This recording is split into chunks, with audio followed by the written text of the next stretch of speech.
السلام عليكم خوتي خواتاتي، كنتمنى يلقاكم هذا الفيديو في احسن الاحوال وتكونوا بخير وعلى خير ان شاء الله. اليوم غنشارك معكم حرشه بالدقيق ديال الشعير صحيه صالحه في هذا البرد هذا مع شي كزته بالشيبه. يا سلام. غنمر معكم من الطريقه ديال التحضير والمقادير جد سهله وبسيطه وغتنجح معكم ان شاء الله من اول تجربه.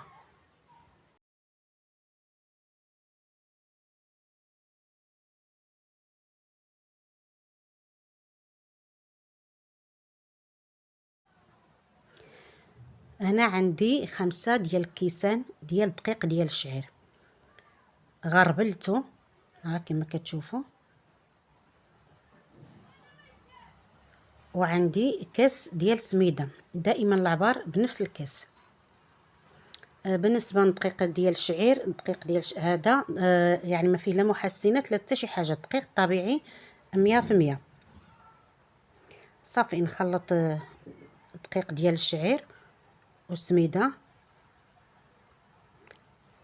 عندي هنا كاس الا اسبوع ديال زيت الزيتون، 5 كيسان ديال دقيق ديال الشعير مغربل، كاس ديال السميده رقيقه اللي كنعدلوا بها الحرشه العاديه، ان شاء الله نشاركها معكم في الفيديوهات اللي ماجين. وعندي هنايا كاس الا اسبوع ديال زيت الزيتون. نحاول ندخل ديك الزيت مزيان في الخليط، او نبسبس ديك الدقيق كامل، المهم حتى يتلبس كامل وما تبقى حتى شي حاجه بلا زيت.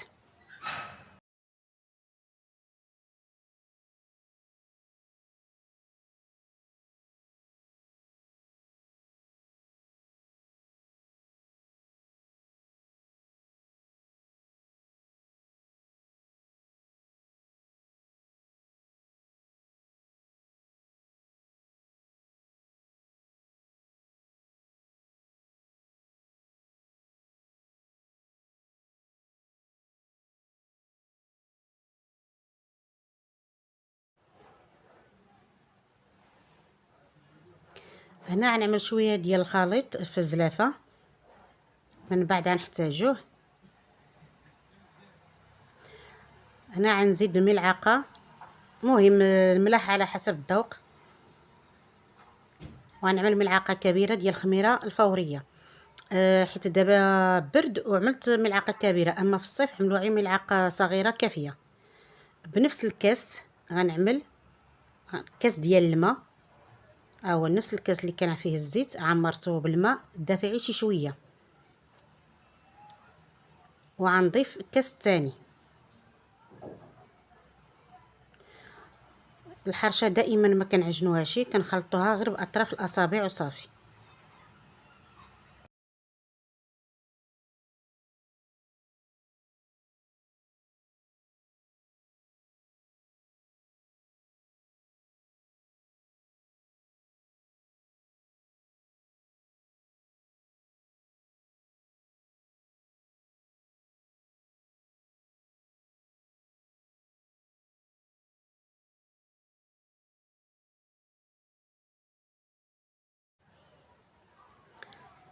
انا من بعد ما دخلت ديك الماء مزيان كامل في الخليط، غنجيب مقله تكون ثقيله خاصه بالحرشه والرغايف مهم. هنا دهنت انا بالزبده بلديه، غندردر ديك الخليط اللي نقصت منه قبيلاتي على المقله، وغنحاول نساويها كامله على السطح ديال المقله.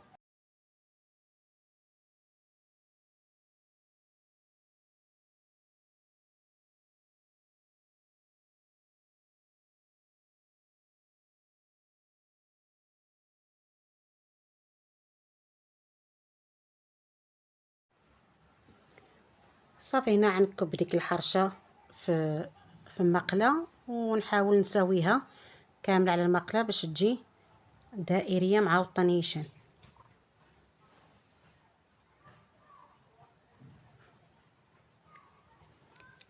الشعير دائما كيلصق في اليدين، دائما نبقاو نبللو يدنا شويه شهيده بالماء ونطلقوا العجينه ديالنا.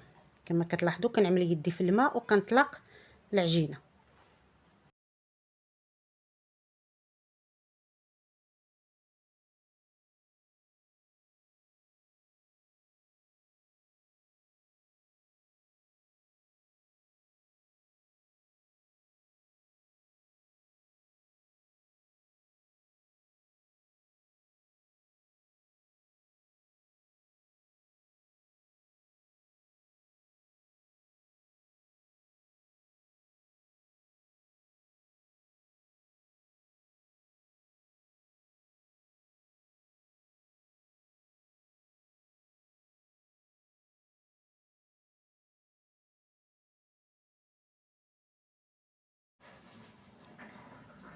غنعملوا الخليط حتى هو ديك الخليط اللي بسبسناه فوق الحرشه ديالنا.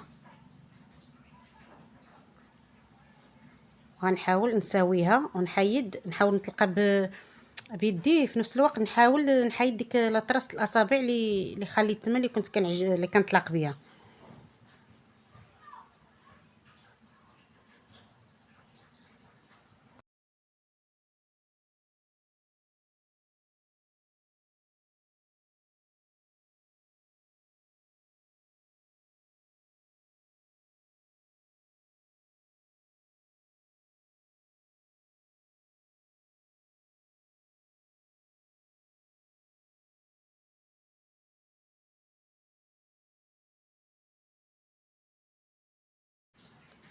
بواسطه ملعقه بالظهر ديال المعلقه نحاولوا نعوضوا الاطراف او الجوانب ديال الحرشه باش يجينا الشكل ديالها مزيون ومقاده نيشان.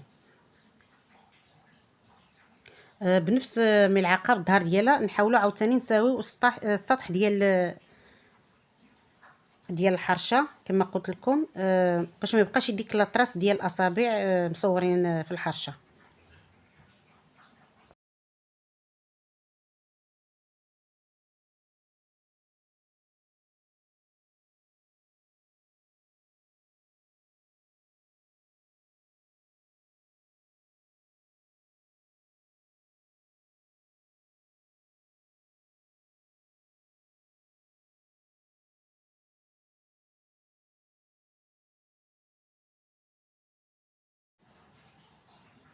هنا بعود خشبي نعمل ثقوب باش الحرشه ديالنا ما تنفخش.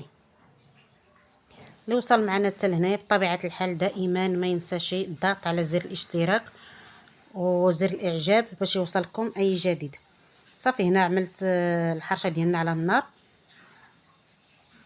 والنار متوسطه طبعا. مره نبقى نحرك بهذه الطريقه هذه باش تجي طيبه كامله، يعني غتجي محمره كامله، ديك التحميره تجي متساويه. ها هي بدات كطيب معنا علاين، بدا كينشف السطح ديال الحرشه. صافي مره نحركوها هيدا بحال اللي قلت لكم.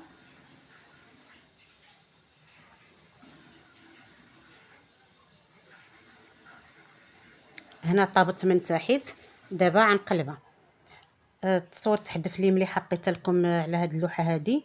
مهم ها هو من فوق كيفاش كتشوفوا راه تشمع، يعني صافي راها الحرشه طابت. يعني دابا غنقلبها وصافي. في نفس المقلاة غندهن شويه ديال الزبده باش تجينا محمره حتى هي من تحت. صافي غنقلب هاد الحرشه.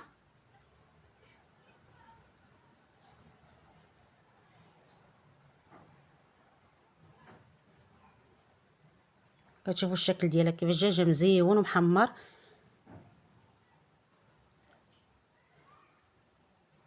نعملها على النار ونخليها تطيب من تحت مزيان. مره نبقاو نضغطوا عليها بشي حاجه باش ما تنفخش.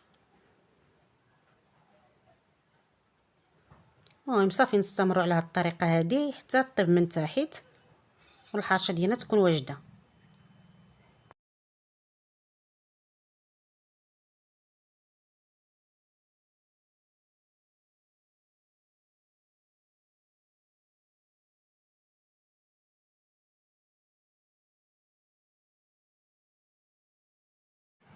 ما ننساوشي مره نبقاو نحركوا المقلاة باش يتساوى في الطياب. الحرشه ديالنا ها هي واجده، تشوفوا كيفاش تحمرت وجات متساويه في الطياب. متاكده اذا جربتوها غتنجح معكم وغتعجبكم وغتولي معتمده عندكم هاد الحرشه هذه، خصوصا في هاد البرد هذا. هنا غنقطع معكم ضروري باش تشوفوا الشكل ديال من داخل كيفاش جات.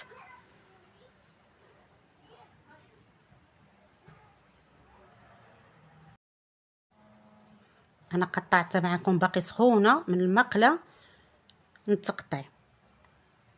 ها كتشوفوا كيفاش جات طايبه مع زيت الزيتون. هنا فتحتها معكم باش تشوفوها كيفاش طايبه من داخل وكيفاش جات.